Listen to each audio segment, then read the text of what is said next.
आज जो किस्सा मैं आपको बताने जा रहा हूँ वो हमारे गांव की उस अस्पताल का है जिसे लोग भूतिया अस्पताल कहते हैं। सारे गांव में मशहूर ये जगह, लेकिन इसका असली नाम है विक्टोरिया अस्पताल।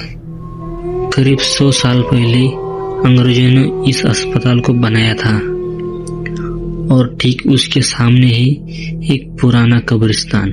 मेरे दादाजी बताया करते थे कि आज से करीब 60 साल पहले इस अस्पताल में ऑपरेशन के दौरान एक लड़के की मौत हो गई थी।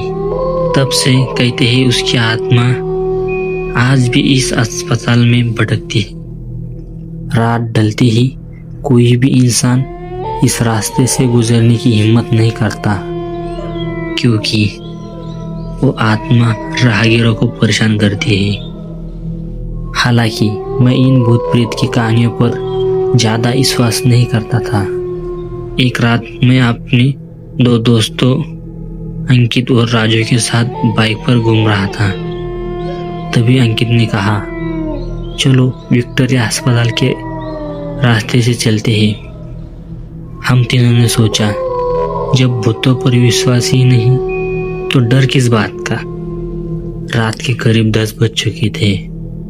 हमने घर वालों को बिना बताए उस रास्ते पर निकलने का फैसला किया।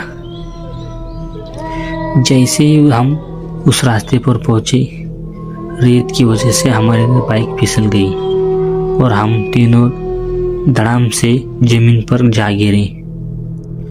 किस्मत अच्छी थी, कोई बड़ी चोट नहीं आई।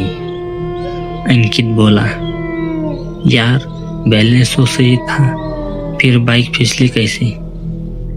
थोड़ा डर लग चुका था। अब बाइक राजू चला रहा था। हम मुश्किल से 1 किलोमीटर ही चले थे कि अचानक टायर पंक्चर। इस बार बाइक और ज्यादा दूर तक फिसलती चली गई। घुटने पर चोट आई। अंकित घबरा गया। यहाँ कुछ तो गड़बड़ है, चलो वापस चलते हैं। लेकिन मैं और राजू नहीं माने। हम बाइक उठाकर पैदल ही चलने लगे। तभी हमें किसी लड़की की चीखने की आवाज सुनाई दी। हम रुक गए। अंकित बोला, तुम लोगों ने भी कुछ सुना? हमने कहा, शायद कोई जानवर होगा। लेकिन 5 मिनट बाद वो चीख फिर से सुनाई दी। अब तो हम तीनों की सांसें तेज हो रही थी। पीछे लौटे तो 3 किलोमीटर और आगे जाए पर सिर्फ 2 किलोमीटर। हमने आगे बढ़ने का फैसला किया। थोड़ा आगे चलने पर बरगद के पेड़ के नीचे हमें एक बुढ़िया औरत दिखाई दी। इतनी रात अकेली औरत, हमारे तो रोंगटे खड़े हो गए।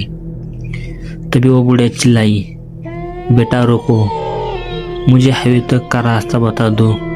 हमने पूछा, इतनी रात को यहाँ कैसे? वो बोली, मैं पास के गांव की हूँ, हाईवे पार मेरा गांव है।